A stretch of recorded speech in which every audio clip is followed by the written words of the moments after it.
Hello friends, ओम श्री गणेशाय नमः। जय बजरंगबली। आप सभी का स्वागत है आपके अपने YouTube चैनल पर। आप सभी को हनुमान जयंती की हार्दिक शुभकामनाएं। फ्रेंड्स, आज हम आपको इस वीडियो में बताने जा रहे हैं साल 2025 की हनुमान जयंती का शुभ मुहूर्त, पूजा विधि, पूजा सामग्री, व्रत कथा, महत्व और हनुमान जयंती के दिन किए जाने वाले अचूक उपायों के बारे में। फ्रेंड्स, वीडियो शुरू करने से पहले आपसे रिक्वेस्ट है, अगर आप हमारे चैनल पर नए हैं और आपने अभी तक चैनल को सब्सक्राइब नहीं किया है तो प्लीज सब्सक्राइब कीजिएगा चैनल को, साथ ही प्रेस कीजिएगा बेल आइकन को, जिससे नए वीडियो से रिलेटेड नोटिफिकेशन आपको तुरंत प्राप्त हो सके। और वीडियो पसंद आने पर वीडियो को लाइक और शेयर जरूर कीजिएगा ताकि सभी भक्तों को इस वीडियो का लाभ प्राप्त हो सके। और कमेंट बॉक्स में जय बजरंगबली जरूर लिखिएगा। धर्म शास्त्रों में हनुमान जयंती का विशेष महत्व है, साथ ही यह दिन संकट मोचन हनुमान जी को समर्पित होता है। हनुमान जी के जन्मोत्सव के रूप में हनुमान जयंती का पर्व मनाया जाता है। वैदिक पंचांग के अनुसार हर साल चैत्र माह की पूर्णिमा तिथि पर हनुमान जयंती का पर्व मनाने की परंपरा है। मान्यता है कि जो व्यक्ति इस दिन व्रत रखकर हनुमान जी की पूजा अर्चना करता है उसकी सभी मनोकामनाएं पूर्ण होती हैं, साथ ही कष्टों से छुटकारा मिलता है। इस साल हनुमान जयंती का पर्व 12 अप्रैल 2025 शनिवार के दिन है। हनुमान जयंती जब मंगलवार या शनिवार के दिन हो तो भक्तों को इसका दुगना लाभ मिलता है। हनुमान जी की पूजा से शनि देव की शुभता भी प्राप्त होती है और सारे कष्ट दूर होते हैं। फ्रेंड्स, अब आइए जानते हैं साल 2025 की हनुमान जयंती और चैत्र पूर्णिमा की शुभ मुहूर्त के बारे में। हिंदू पंचांग के अनुसार साल 2025 में हनुमान जयंती और चैत्र पूर्णिमा 12 अप्रैल 2025 शनिवार के दिन है। चैत्र शुक्ल पूर्णिमा तिथि प्रारंभ होगी 12 अप्रैल 2025 को सुबह 3:21 पर और चैत्र शुक्ल पूर्णिमा तिथि का समापन होगा 13 अप्रैल 2025 को सुबह 5:51 पर। ऐसा माना जाता है कि हनुमान जी का जन्म सूर्योदय के समय हुआ था। हनुमान जयंती के दिन मंदिरों में प्रातः ब्रह्म मुहूर्त में आध्यात्मिक प्रवचनों का आयोजन किया जाता है। हनुमान जयंती पर हनुमान जी की पूजा के लिए सुबह की पूजा का मुहूर्त रहेगा सुबह 7:35 से सुबह 9:11 तक और शाम की पूजा का मुहूर्त रहेगा शाम 6:45 से रात्रि 8:08 तक और चंद्रोदय का समय रहेगा शाम 6:18 पर।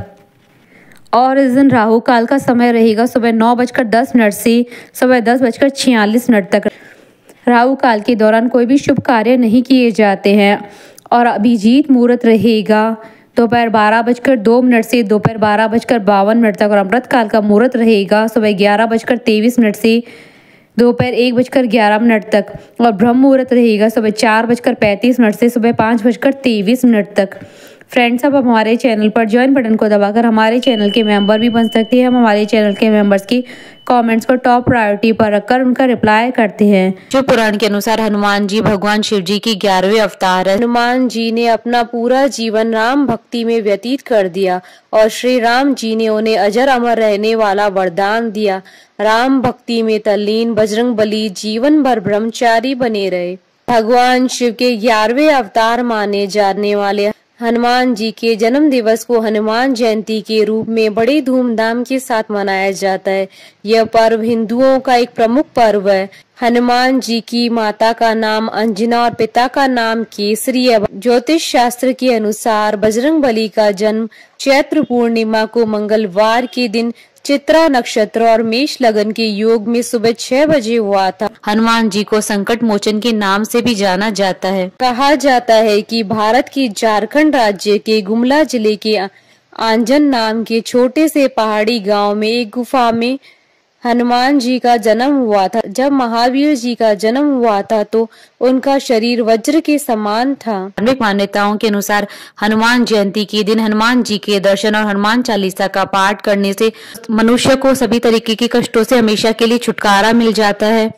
भगवान हनुमान के कई नाम है, महावीर, बजरंगबली, अंजनेय, पवन पुत्र, अंजनी पुत्र, केसरी नंदन और मारुति आदि। इस दिन देश भर के कई शहरों में शोभा यात्रा निकालते हैं। हनुमान जयंती पर भक्त एक दिन के लिए उपवास रखते हैं और कई लोग लाल कपड़ा भी पहनते हैं और मंदिर भी जाते हैं। भारत में हर साल 2 बार हनुमान जयंती मनाई जाती है। हनुमान जी के जन्म स्थान और जन्म तिथि को लेकर अलग अलग हिंदू मान्यताएं। पंचांग के अनुसार पहली हनुमान जयंती चैत्र महीने की पूर्णिमा तिथि को मनाई जाती है, जो कि मार्च या अप्रैल के महीने में आती है। दूसरी हनुमान जयंती कार्तिक मास के कृष्ण पक्ष की चतुर्दशी तिथि को मनाई जाती है। फ्रेंड्स, अब आइए जानते हैं हनुमान जयंती की पूजा विधि और पूजा सामग्री के बारे में। हनुमान जयंती के दिन भगवान हनुमान जी की पूजा विधि विधान से करना शुभ माना जाता है, इसलिए पूजा करने से पहले पूजा सामग्री एकत्रित कर लें, जिससे उस समय किसी भी तरह का विघ्न न पड़े। एक चौकी, एक लाल कपड़ा, हनुमान जी की मूर्ति या फोटो, 1 कप अक्षत, घी से भरा दीपक, कुछ ताजे फूल, चंदन या रोली, गंगा जल, कुछ तुलसी के पत्ते, धूप, नैवेद्य, गुड़ और भुने चने। पूजा विधि: ब्रह्म मुहूर्त में उठकर सभी कामों से निवृत्त होकर स्नान करें। इसके बाद हनुमान जी का ध्यान कर हाथ में गंगा जल लेकर व्रत का संकल्प करें। साफ स्वच्छ वस्त्रों में पूर्व दिशा की ओर भगवान हनुमान जी की प्रतिमा को स्थापित करें। विनम्र भाव से बजरंगबली की प्रार्थना करें। एक चौकी पर अच्छी तरह से लाल कपड़ा बिछा दे। चौकी पर हनुमान जी की मूर्ति या फोटो लगाएं। ध्यान रहे कि कोई भी पूजा भगवान गणेश को सर्वप्रथम नमन किए बिना पूरी नहीं होती है। सबसे पहले एक पुष्प के द्वारा जल अर्पित करें, इसके बाद फूल अर्पित करें, फिर रोली या चंदन लगाएं, इसके साथ ही अक्षत भी चढ़ाएं। पूजा के दौरान हनुमान जी को लाल सिंदूर और चोला अर्पित करना चाहिए। मान्यता है कि चमेली का तेल अर्पित करने से हनुमान जी प्रसन्न होते हैं। अब भोग चढ़ाएं और जल अर्पित कर दे। इसके बाद दीपक और धूप जलाकर आरती करें। इसके साथ ही हनुमान जी के मंत्रों का जाप करें और सुंदर कांड और हनुमान चालीसा का पाठ करें। आरती के बाद प्रसाद वितरित करें। फ्रेंड्स, अब आइए आरंभ करें हनुमान जयंती की कथा। धर्म ग्रंथों के अनुसार हनुमान जन्मोत्सव की 2 कथाएं प्रचलित हैं। पहली कथा के अनुसार एक बार महान ऋषि अंगिरा भगवान इंद्र के देवलोक पहुंचे।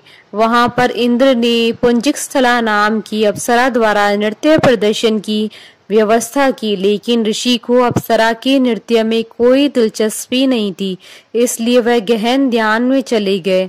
अंत में जब उनसे अप्सरा के नृत्य के बारे में पूछा गया तो उन्होंने ईमानदारी से कहा कि उन्हें नृत्य देखने में कोई दिलचस्पी नहीं है। यह सुनकर पुंजिकस्थला ऋषि पर क्रोधित हो गई। बदले में ऋषि अंगिरा ने नर्तकी को श्राप देते हुए कहा कि वह एक बंदरिया के रूप में धरती पर जन्म लेगी। पुंजिकस्थला ने ऋषि से क्षमा याचना की, लेकिन ऋषि ने अपना श्राप वापस नहीं लिया। नर्तकी एक अन्य ऋषि के पास गई और ऋषि ने अप्सरा को आशीर्वाद दिया कि सतयुग में भगवान विष्णु का एक अवतार प्रकट होगा। इस तरह पुंजिकस्थला ने सतयुग में वानर राज कुंजर की बेटी अंजना के रूप में जन्म लिया और उनका विवाह कपिराज केसरी से हुआ, जो एक वानर राजा थे। इसके बाद दोनों के एक पुत्र हुआ, जिसे शक्तिशाली हनुमान कहा गया। हनुमान जी के जन्म से जुड़ी दूसरी पौराणिक कथा के अनुसार सतयुग में राजा दशरथ ने संतान प्राप्ति के लिए गुरु वशिष्ठ के मार्गदर्शन में पुत्रेष्टि यज्ञ करवाया, जिसे रंगी ऋषि ने संपन्न करवाया। यह यज्ञ संपन्न होते ही यज्ञ कुंड से अग्निदेव स्वयं खीर का पात्र लेकर प्रकट हुए और तीनों रानियों को बांट दिया। उसी वक्त रानी के कई के हाथों से एक चील ने खीर छीन ली और मुख में भरकर उड़ गई। चील जब उड़ी तो देवी अंजनी के आश्रम से होकर गुजरी। उस वक्त अंजनी ऊपर देख रही थी और अंजनी के मुख में खीर का आंशिक भाग गिर गया और अनायास वह खीर को निगल गई, जिसकी वजह से वह गर्भवती हुई। उन्होंने चैत्र मास की पुण्यतिथि पूर्णिमा को बजरंगबली को जन्म दिया। अजर अमर बजरंगबली भगवान श्री राम के अनन्य भक्त हुए और सदैव ब्रह्मचारी बने रहे। फ्रेंड्स, अब आइए जानते हैं हनुमान जयंती पर किए जाने वाले अचूक उपाय के बारे में। हनुमान जयंती का दिन हिंदू धर्म में बेहद महत्व रखता है। इस दिन हनुमान जी की पूजा अर्चना करने से व्यक्ति को जीवन में संकटों से मुक्ति और सुख शांति की प्राप्ति होती है। अगर किसी व्यक्ति की कुंडली में शनि ग्रह का अशुभ प्रभाव होता है तो उसे विधि पूर्वक हनुमान जी की पूजा करनी चाहिए। इससे शनि देव से जुड़ी समस्याएं भी दूर हो जाती है। साथ ही नकारात्मक ऊर्जा, भूत प्रेत बाधा जैसी परेशानियों से भी मुक्ति मिल जाती है। इस दिन हनुमान चालीसा और बजरंग बाण का पाठ अवश्य करना चाहिए। इससे हनुमान जी जल्दी प्रसन्न होते हैं। नारियल और पेड़ों का भोग भी लगाने से हनुमान जी शीघ्र प्रसन्न होते हैं। इसके अतिरिक्त दाख चूरमे का प्रयोग भोग में किया जा सकता है। केला आदि भी फल चढ़ाए जाते हैं। कपूर से भी श्री राम भक्त की आरती की जाती है। प्रदक्षिणा करके नमस्कार किया जाता है। भजन कीर्तन और जागरण करने का भी विशेष महत्व है। बोलिए बजरंगबली महाराज की जय, श्री रामचंद्र जी की जय। हमारे साथ इस वीडियो में अंत तक बने रहने के लिए आपका धन्यवाद। ओम श्री गणेशाय नमः। जय बजरंगबली।